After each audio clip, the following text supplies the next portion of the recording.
Waalaikumsalam warahmatullahi wabarakatuh. Ketemu lagi dengan Ibu ya. Bagaimana kabar kalian, sehat? Alhamdulillah, luar biasa. Allahu Akbar. Alhamdulillah kalau sehat semua. Ibu absen dulu ya. Ada yang tidak hadir? Tidak, Bu.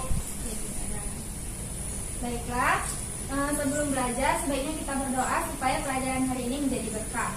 Berdoa dimulai. Selesai. Oke, Ibu mau tanya dulu nih. Kita kan baru udah libur lebaran, pasti ada keluarga kalian yang tidak bisa pulang kampung karena PSBB. Siapa yang tahu apa itu PSBB? Saya, Ibu. Ya, PSBB adalah pembatasan sosial berskala besar, Ibu. Ya benar, terima kasih Elga. PSBB ialah singkatan dari pembatasan sosial berskala besar. Jadi kita saat ini semuanya dibatasi, mulai dari belanja dari rumah, belajar dari rumah, hingga saat ini kita belajar tatap muka hanya sebentar. Selanjutnya, kenapa kita harus mengikuti PSBB? Untuk menghindari penularan COVID-19, Bu. Ya benar, Tenti. Jadi PSBB ini kita harus ikuti supaya mengurangi penularan virus COVID-19 yang sedang menyebar di beberapa negara di dunia, termasuk Indonesia. Nah, materi hari ini ada kaitannya dengan virus corona ini karena kita akan belajar mengenai sistem imun atau sistem kekebalan tubuh pada manusia. Sebelumnya Ibu akan menampilkan video, disimak ya.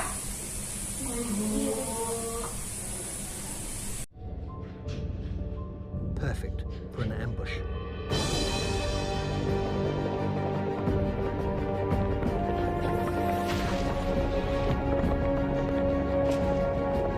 White blood cells attack the sperm from all directions.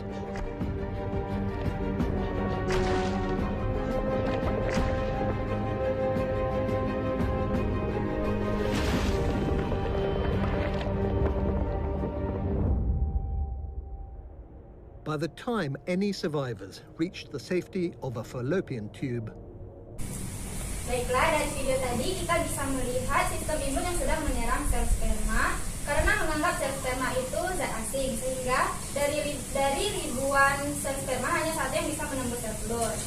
Oke, sebelum itu Ibu mau menyampaikan tujuan pembelajaran kita pada hari ini dulu. Tujuan pembelajaran pada sistem imun ini ada 5, tapi hari ini kita hanya akan belajar 3 pokok materi karena waktu yang terbatas. Yang pertama, peserta didik dapat menjelaskan pengertian dan fungsi dari sistem imun.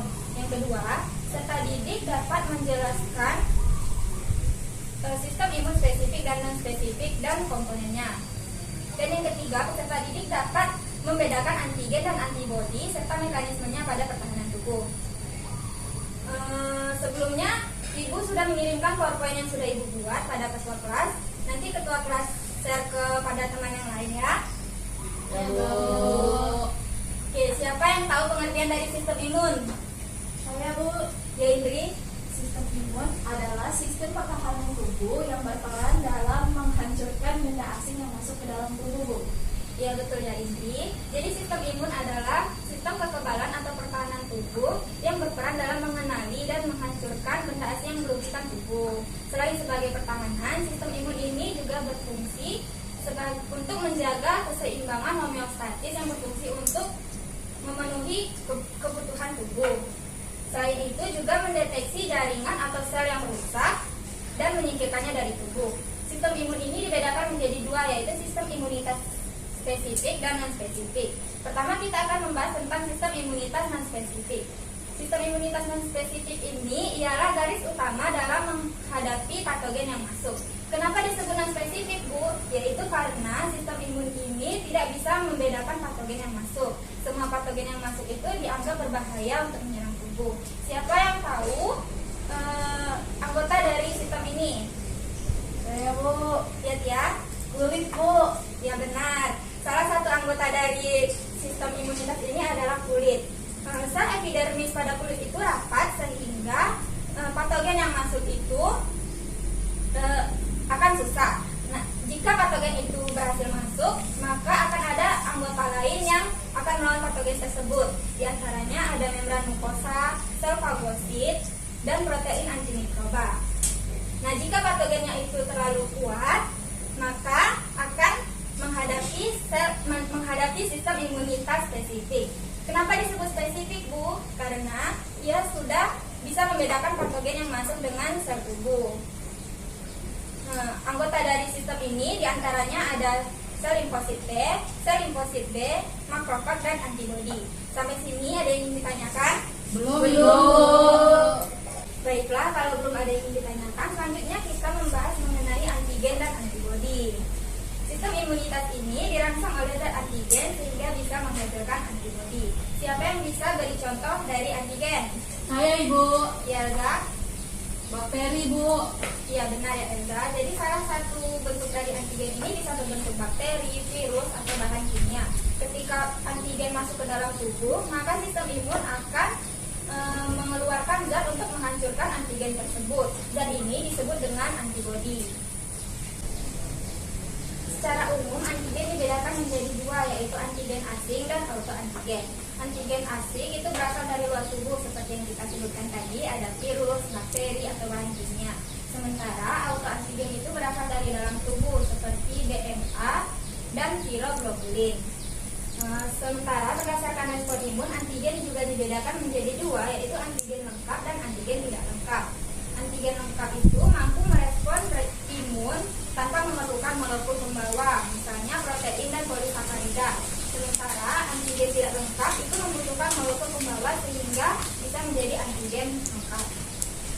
Nah, selanjutnya kita masuk ke jenis-jenis antibodi.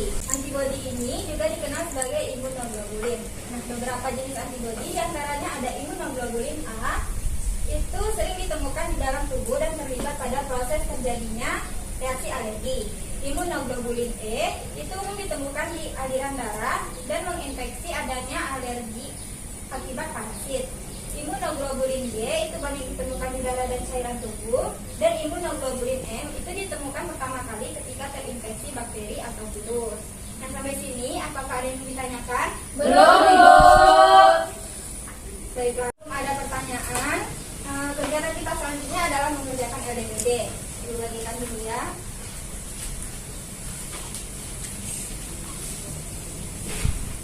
Coba dengarkan Ibu dulu. Di LDPD ini ada dua jenis soal, itu bagian A mencari kata dan bagian B mengisi uraian. Nah, kelompoknya sama dengan minggu lalu, Indri dengan Tia dan Benti dengan Elza. Waktu pengerjaan 30 menit. Jika tidak ada yang ingin ditanyakan, silakan mengerjakan. Nanti kita adakan presentasi setelah diskusi ya. Baik Ibu.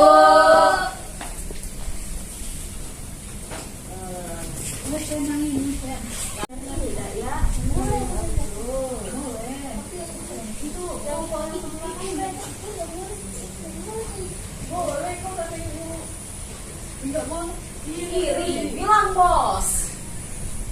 Tidak boleh. Apa yang kalian ributkan? Tidak ada Bu. Kelompok Asmatia ada kendala? Tidak Bu. Kelompok Penti ada kendala? Ada Ibu, kelompok Tia lihat HP Bu. Enggak Bu, kelompok mereka juga lihat HP Bu. Enggak Ibu. Kami juga buka beda enggak. Dengarkan Ibu dulu ya. Ibu suruh kalian lihat HP, tapi untuk mencari jawaban dari LDPD. Asmatia melihat HP, melihat yang lain ya? Enggak Ibu. Benar. Benar Ibu. Hukum Bu. Hukum Bu, suruh berdiri. Ya udah, kalau begitu tidak usah melihat HP lagi, HP-nya disimpan. Ya Bu. HP-nya disimpan ya. Ya Ibu.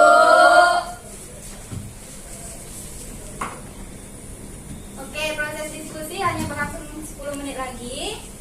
Silakan kerjakan dengan baik ya. Ya Ibu. PNT.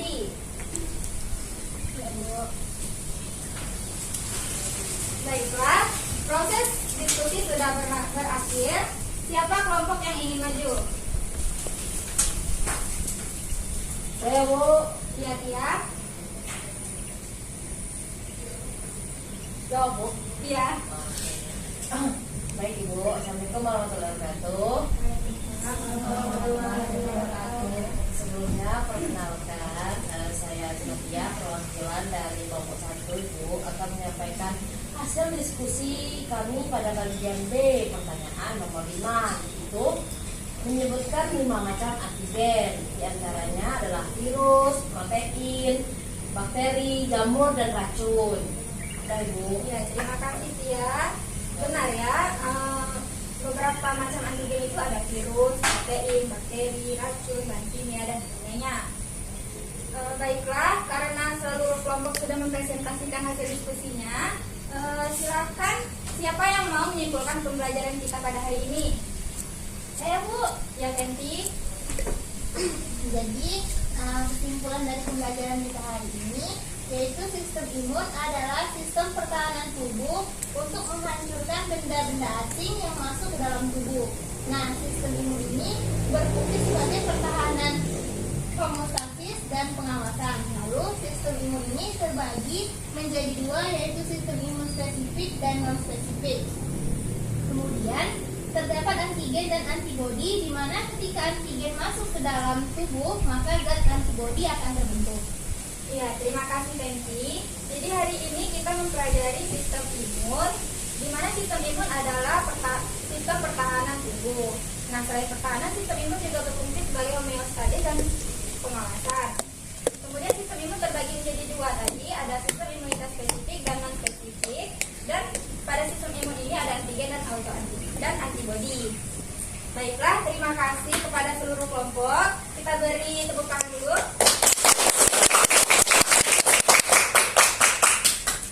Baiklah, karena proses diskusi juga lancar, walaupun tadi kalian ada sedikit ribut ya, tapi terima kasih sudah mendengarkan Ibu. Ibu ada sedikit hadiah untuk kalian.